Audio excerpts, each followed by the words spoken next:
Hi everyone, Mike Leiden here with International Academy of Consciousness. I'm here today to do another interview for the upcoming First International Congress of Conscientiology, which is happening this month, May 22nd through the 24th, 2015. And my guest today is Analaura Trivellato, who's going to be presenting a talk there at the Congress entitled Causality or Acausality, a Multidimensional Analysis of Synchronicities and Allegedly Karmic Occurrences. So a little bit about Ms. Trivellato. She's been a consciousness researcher and instructor of conscientiology for over 20 years. She has a background in psychology and languages with degrees in both disciplines. And besides being director of the Department of Research and Scientific Communications of the International Academy of Consciousness, she's also editor and of the Journal of Conscientiology and executive director of IAC United Kingdom. So it sounds like you wear many hats. It is a lot, huh? Yeah. So could you tell us maybe a little bit about your talk? What you would hope the audience would walk away with as maybe a few key points? You know, not giving too much away, but just as a summary. What do you hope to present? The main point for my presentation is about synchronicities. So my motivation that really made me to start this study was to understand intriguing cases of synchronicities and how it works, what's the process that makes it happen.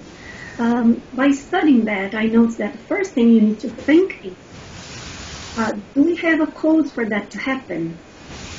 So causality and acausality is the first thing you need to think about. When you think about causes, generally it's like A is followed by B, and so therefore there is a relation between them. There is a direct relation. When we think about acausality, it doesn't mean that it doesn't have any causes. It means that there are many variables and the causes are unrelated, but they coincide in space and time, so it shows a certain level of organization behind it, or a kind of orderedness that's behind that. So that's the point that I want to explore. Thinking about cause and effect, one thing that comes to mind as well is the karma effect. Because This is how people call it, right? Action, reaction, cause and effect. But karma is a religious concept. And so it's generally a direct causality. You do something and you receive it back. So one thing that I'm going to propose during this talk is actually a different or a revised approach to what people call karma and a different name for it.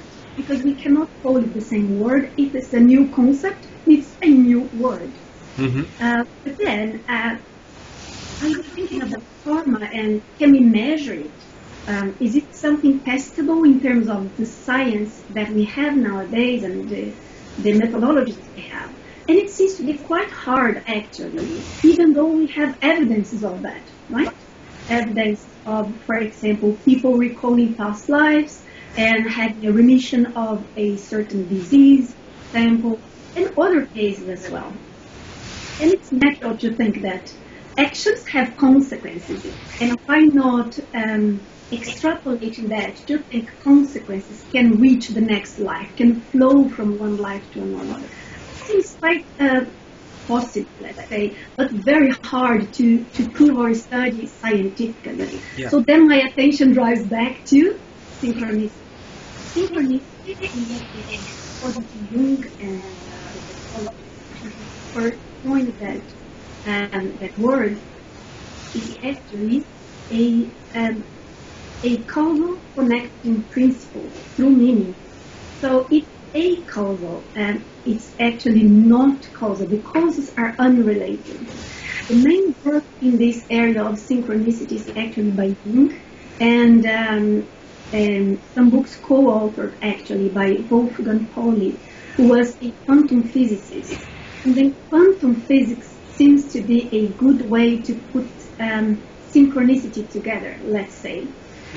They personally, Jung and Pauli, had some synchronicities themselves that was kind of undeniable, and as true scientists, they were trying to explain that. And then They were trying to find a neutral language that could put both physics and psychology together. They called that a psychophysical language or something like that. So the quantum physics, different from the classical physics, seems to be a good way to understand, let's say, the mechanism of synchronicity and even to explore consciousness. Nowadays, there's a lot of ideas and correlation related to quantum physics, like the non-locality and the quantum field-like entity to describe the consciousness, and the participatory universe, let's say, where we participate, but we also are affected.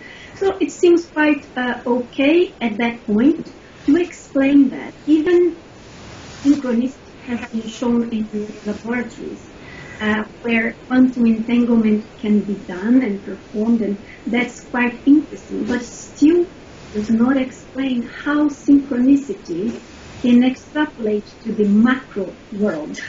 You understand what I'm right. Makes sense? So the quantum is helping to explain synchronicity at the basic level of the elementary particle. But it's still, we need to study further to understand it.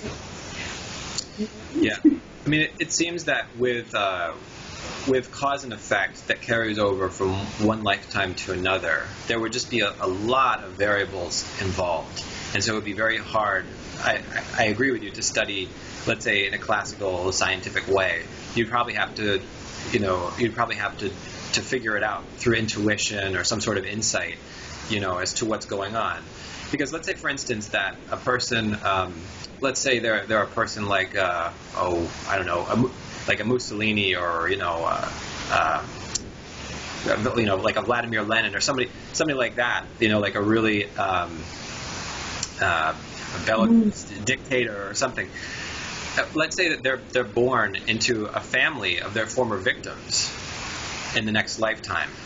So and let's say that they get treated really poorly by that family. The way that I would interpret that is that it's not that has to happen that way, but the probability of that happening is higher because the former victims, let's say, unconsciously recognize that person, and they already come in having like an unconsciously poor relationship with that person. Is that what do you think about that? Yeah. So in your model, how would you explain something like that happening? So let's say, because a lot of times people, when they get, I don't know if you've heard this idea of New Age guilt. This is an interesting concept because sometimes if a person has bad things happen to them, someone maybe with some New Age ideas will say, oh, that's that person's karma. So, that's just what they get. They must deserve it because they did something bad. So if someone has a string of, let's say, unfortunate things happen to them, how do we explain that under a model that doesn't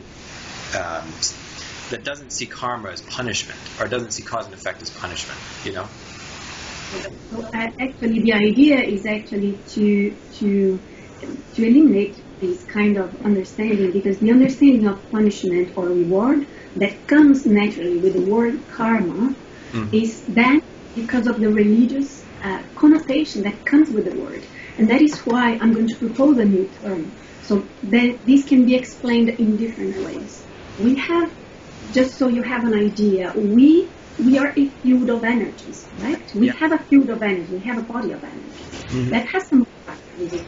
And it's a field, it's not like something you can slice one part of what that person has done in the previous life, and what was bad will now reflect in a bad reaction from other people. Because everything's part of you. It's now part of your field of energy, let's say, your energogram, your body of energy. So my understanding, it goes to actually very elementary particles of the energy, which are the thoughts, sentiments, and energies. If the energies can carry information, then there will be a kind of resonance. So that person will not receive something back because the person needs to pay back the victims from past life. It's because that element is still in their field of analysis, and therefore it resonates with other aspects of life around them, which then is a vast, different possibility. And I know it is complex, and I know synchronicity, there is one very serious difficulty to understand synchronicity. We cannot replicate that, or as far as I am concerned, in a laboratory, because it's unpredictable. If it is a event coinciding in space and time, there is a level of coincidence in there.